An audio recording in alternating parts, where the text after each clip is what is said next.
Imagine the unimaginable, a world leader known for his boldness, his power, his never-say-sorry attitude, suddenly lowering his voice, softening his tone, and asking another man for help. Not just any man, but a young African leader whose rise has already shaken the traditional balance of global politics. Today's story takes you behind closed doors, into the moment where Donald Trump reached out to Ibrahim Traoré, and how Traoré's response turned into a lesson that the world will never forget.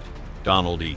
Trump has always been a figure, larger than life, a man whose words echo across continents and whose actions dominate headlines. Known for his fiery speeches, controversial statements, and unshakable confidence, Trump has always carried himself as someone who never bends and never begs. But this time, something happened that no one could have predicted. During a private meeting, far away from flashing cameras and microphones, Trump, yes, the same man who once claimed he could solve any problem with the art of the deal, was seen leaning forward, his voice subdued and his eyes carrying a weight rarely visible before.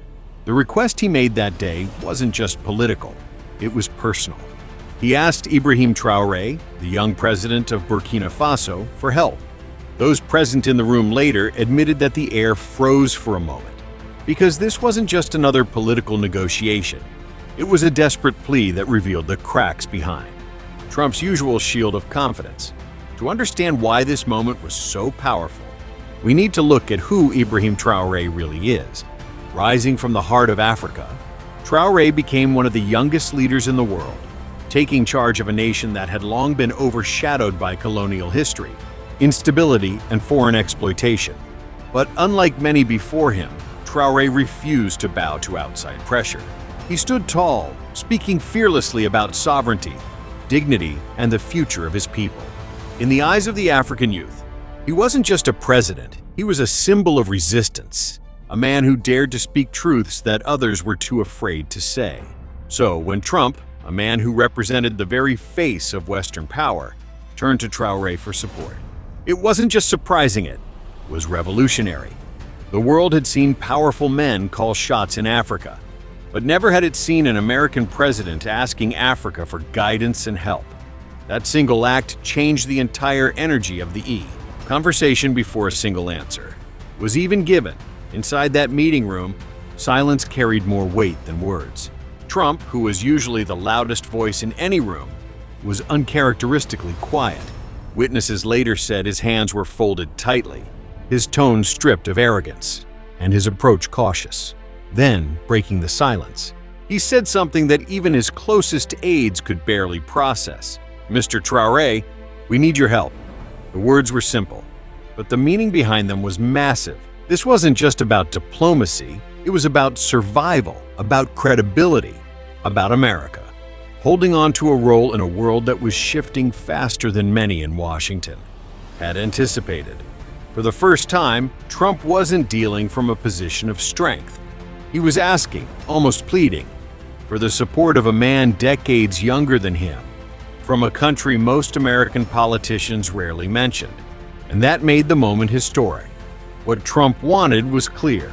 He needed Traoré's backing in an ongoing international conflict where America's global image was at stake. For decades, the U.S. had played the role of the world's enforcer, the nation that could dictate terms, shape policies, and influence decisions. But times had changed. The rise of new alliances, the strengthening of non-Western voices, and the growing influence of Africa meant that support from leaders like Traoré mattered far more than before.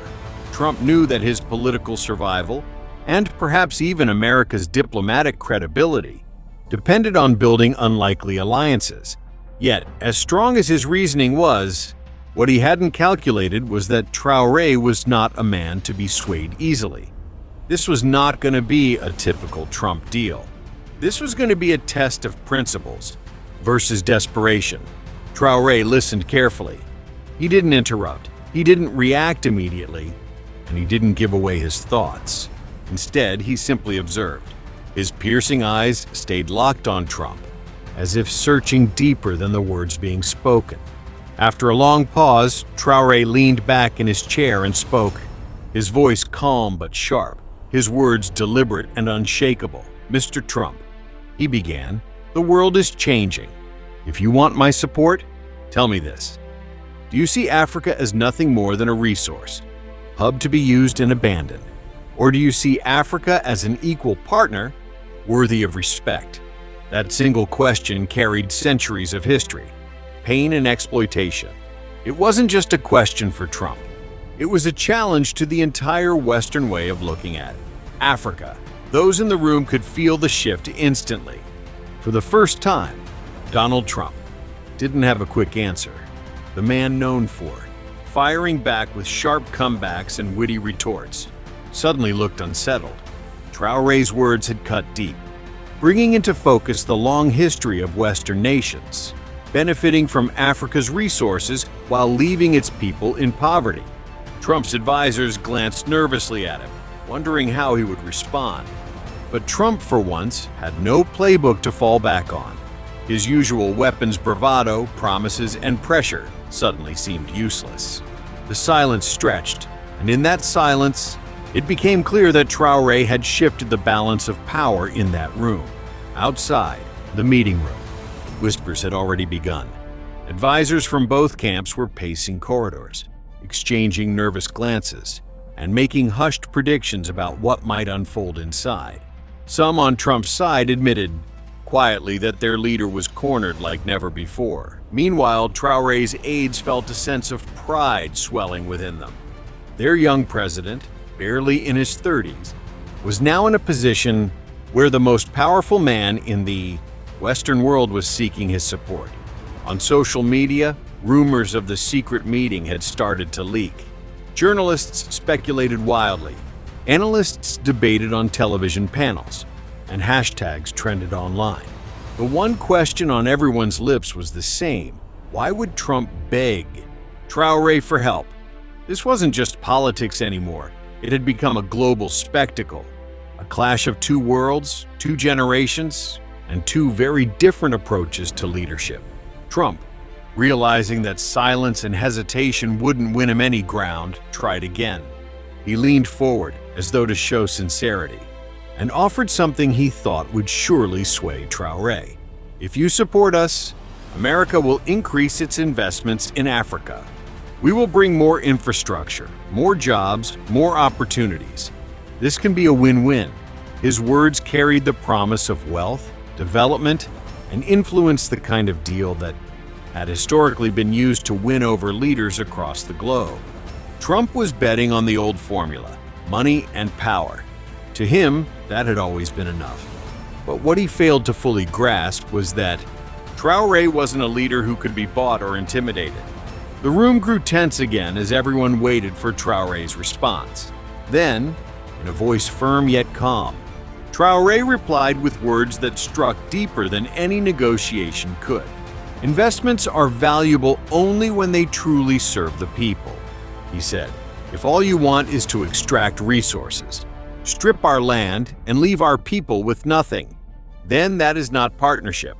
That is slavery in a modern form. And I will not allow my nation, nor my continent, to be enslaved again."